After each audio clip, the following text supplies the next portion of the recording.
Okay, everyone. Thanks for coming along. It's been an interesting day so far. My name is Mark Garrett, and I am from furtherfield.org, and we work with art, technology, and social change. And we have a specific interest in collaborating with and festival people who are a very good crew. So my job here is to moderate a panel this afternoon of some really interesting people. And it investigates virtual surveillance practices by focusing on a reverse engineering process that would explore the possibilities of using analysis methods of intelligence agencies and private corporations. So our online presence and activity is producing a big amount of traces and data which might be collected and analysed to acquire information on our behaviours, interests, relationships, and in general, a concrete picture of our everyday life. So this panel that we're going to be having this afternoon focuses on various projects that contribute for a better understanding of automated surveillance, online tracking, and metadata analysis. So we've got Vladan Joler, Joanna Mole, Carmen Weiskopf, and who's the other one? Richard Tynan, who just come in. And I think we're just going to start with Vladan Joler first. And so I'm going to be introducing everyone as they come along. It's like a small bio, but I just want to keep it as fluid as possible and have all the questions at the end for 20 minutes. So get your pads out and make some notes, and we'll start with you.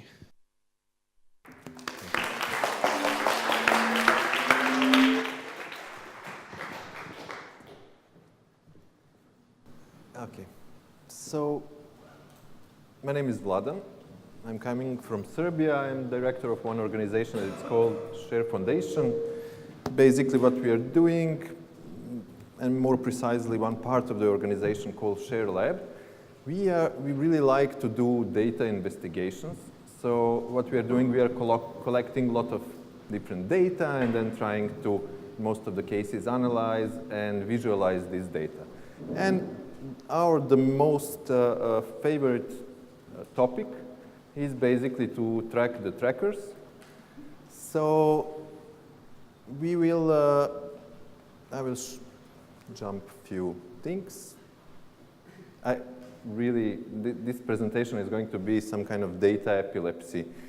So for those people who are sensitive on like seeing a lot of data, please leave the room. So this is the one of the first investigation that we did. So we investigated different cookies that are embedded in websites that we are visiting. So here on the left side, you can see different websites. In the middle are different cookies, and on the right side are the companies who are basically owning all of these cookies and collecting information about us. And so as you can see, the first one, the biggest one that they isolated here, it's Google, and then Facebook, and some other companies. This allowed us to create some kind of maps of how, for example, Google is collecting different kind of data by using different cookies that are embedded on the websites. Basically, what is really scary is that showing us that in 90% of the websites that we analyze, there is some form of Google cookies. So even if you don't use Google, they are in 90% of the time having information about you visiting some website. Then we analyze Facebook, and it doesn't look so dramatic, but it's still dramatic. It's around 50% of the websites that have different cookies embedded from Facebook. So here we are speaking basically about surveillance economy. And what is really scary is that for all of those biggest companies on internet, surveillance economy is the main economy and main business models that they have. So if we are speaking about these billions and billions and billions of dollars that they are earning, all of this money is coming from surveillance economy, and logic is collect the amount of data that you can, analyze this data, create the profile, and sell this profile to the third parties. But this is just the beginning of the story, because our browsing habits are just one little part of the story. The biggest part of the story is what happened with the mobile phones. So then we said, okay, let's try to, and this visualization, this panopticon look like structure is basically all the different permissions that you're giving to different applications by using your mobile phone. And for example, Facebook, they are allowed, you're giving them permission to collect location data, precise location based on GPS, then SMS, they're able to read your text messages, they're able to write and read call logs, they're able to take pictures, record audio, and do like a lot of different things. And if we are speaking about surveillance economy, this is where the funky data is coming from, because it's not just your IP address, your location, what do you visit or not. This is like more diverse and more vivid types of data that they are able to access. And then in our third investigation, we investigated what is the role of the government in all of this process. So this is one research that we did in Serbia, and it's based on some 2,000 pages of documents provided by Commissioner. Yay, thank you. And so we analyzed how they're collecting metadata in collaboration with the mobile service providers. So, but I will not go into detail, and you probably know a lot about these kind of things. So basically, we saw that like different, so companies are collecting data, government is collecting data, all of them really like to know a lot about you, but we really didn't know and understand what they can basically do with all of that data. So in one moment, there was something really nice going on.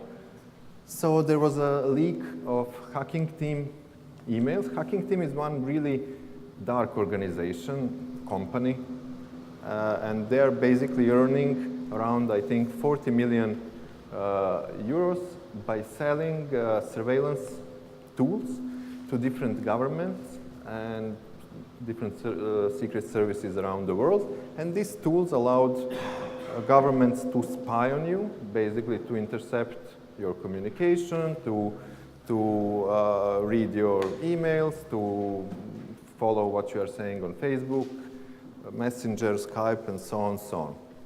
And in July 2015, there was a big leak of all of their emails. So there was some kind of 400 gigabytes of just emails. On the other side, we had another leak, even more famous and bigger one. It's a Snowden leak. So we had like some form of information what, for example, NSA is doing with all of this metadata. So Snowden leaks gave us some insight. So we said, okay, we have like those two things. What we are going to do, we are going to use some of the methodologies that NSA is doing, for example, but we are going to apply this methodology to Hacking Team data. So it's some kind of reverse engineering of the process, and the only difference is that we are using the same methodology to spy on the bad guys. And the story, I will try to be fast, the story is going, every email have this content and have a header. In header you have like really simple information that is saying who is sending email to who, the data, the time and the date of the email, and some IP addresses. So we took all of this and put into one big database. Really simple, but big one.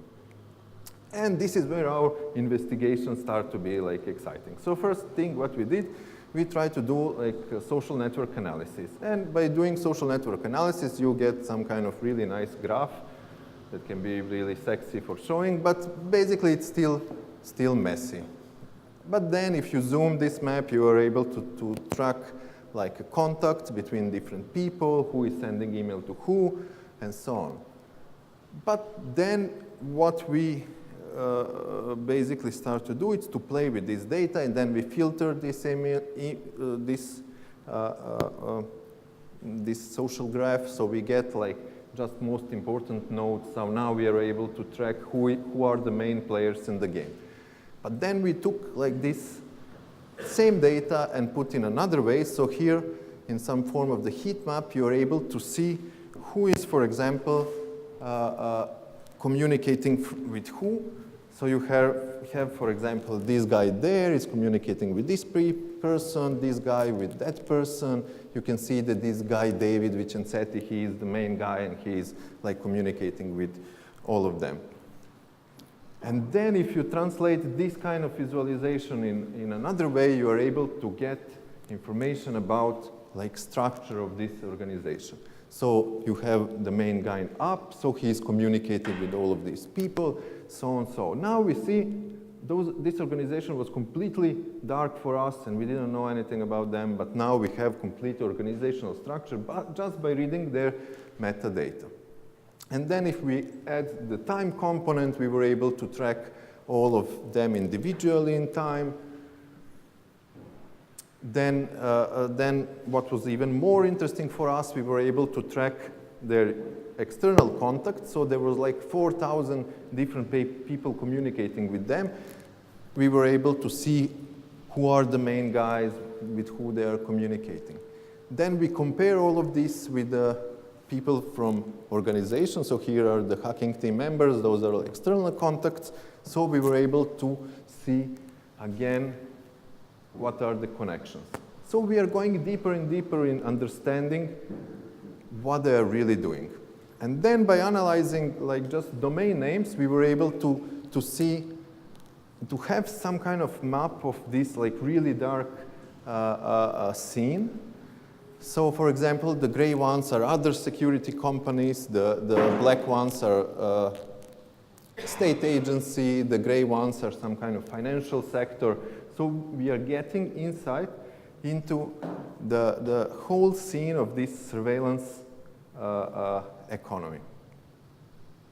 And then if we go even more deeper, we are able to analyze every individual company there. So for example, this is company nice.com, and every color, it's another person. So we are seeing that this hacking team is exchanging emails with 10 different people from organizations. So we see that they are like linked together. And what is really interesting, then we investigated more this company nice.com. So we get a picture that they are basically selling the same surveillance technology, but not to governments, but to private sectors. So what they are doing, they are selling to companies who are surveilling their own workers.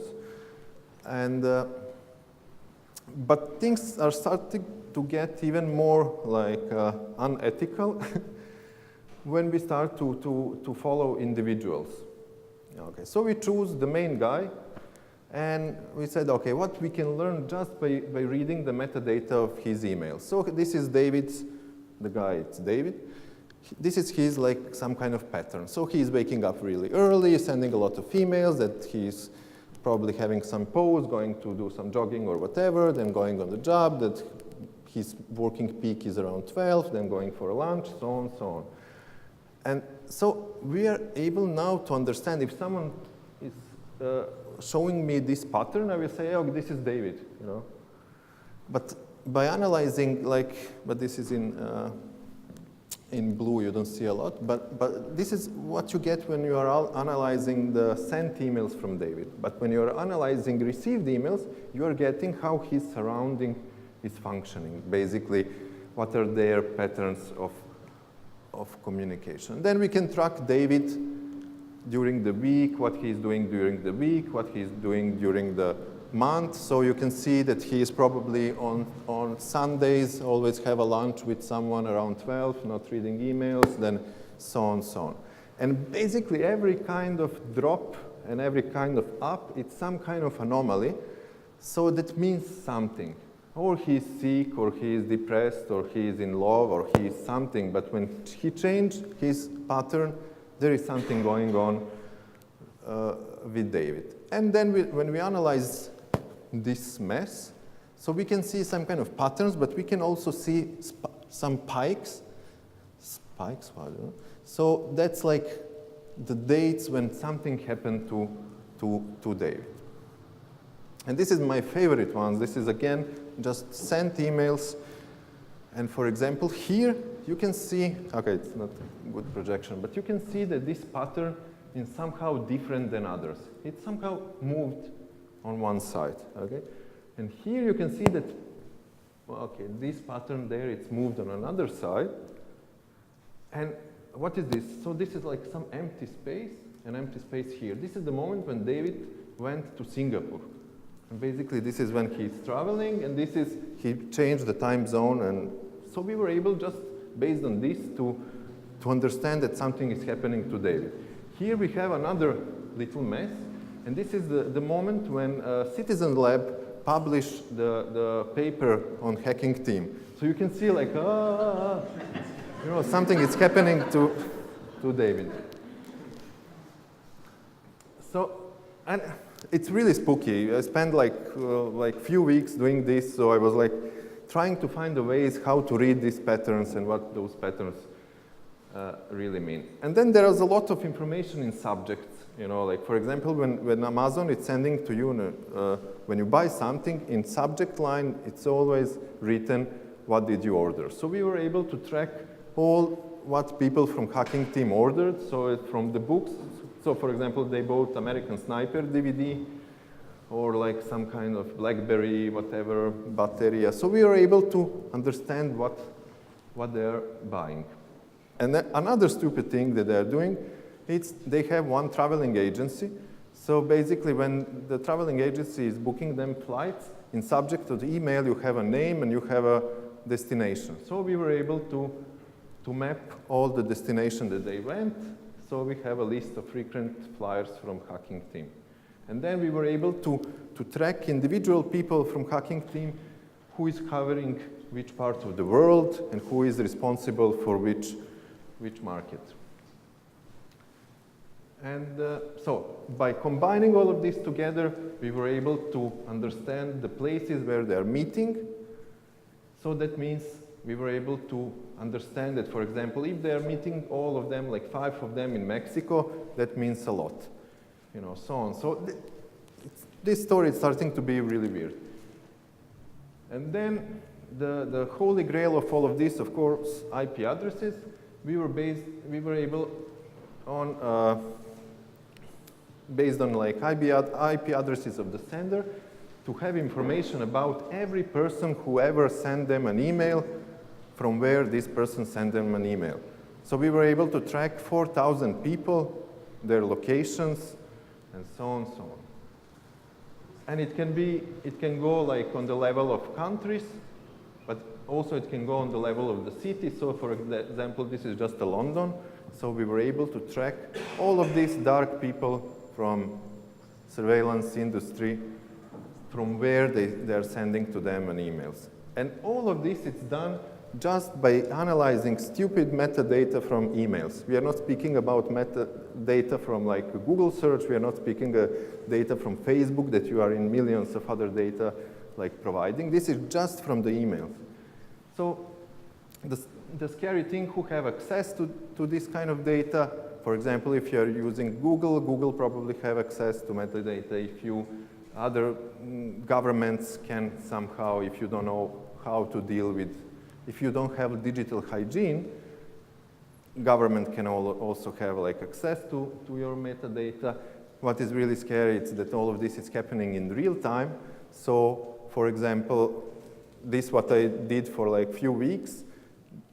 Agencies are able to do it in real time and just to say to algorithm like, if David start to behave strange, give me a note. If David go from home, give me a note. If David whatever, just let me know. And what is also scary is this, that based on this analysis, you can do also like predicting of future behavior that is leading us to some kind of pre-crime, pre-cogs, whatever scenario.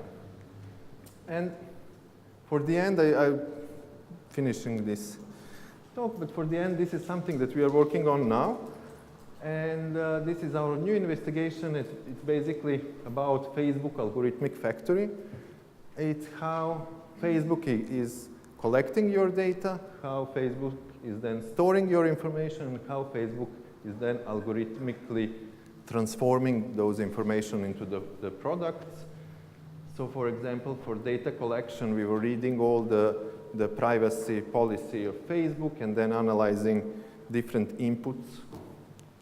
So here for this middle part of how they're dealing with this data, we find out that there is like a database of 8,000 Facebook patents.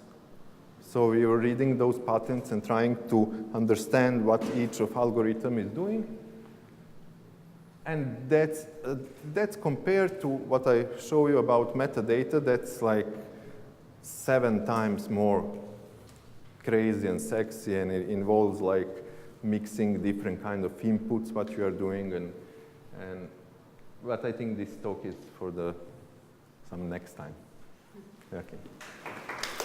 Thank you. Think about this.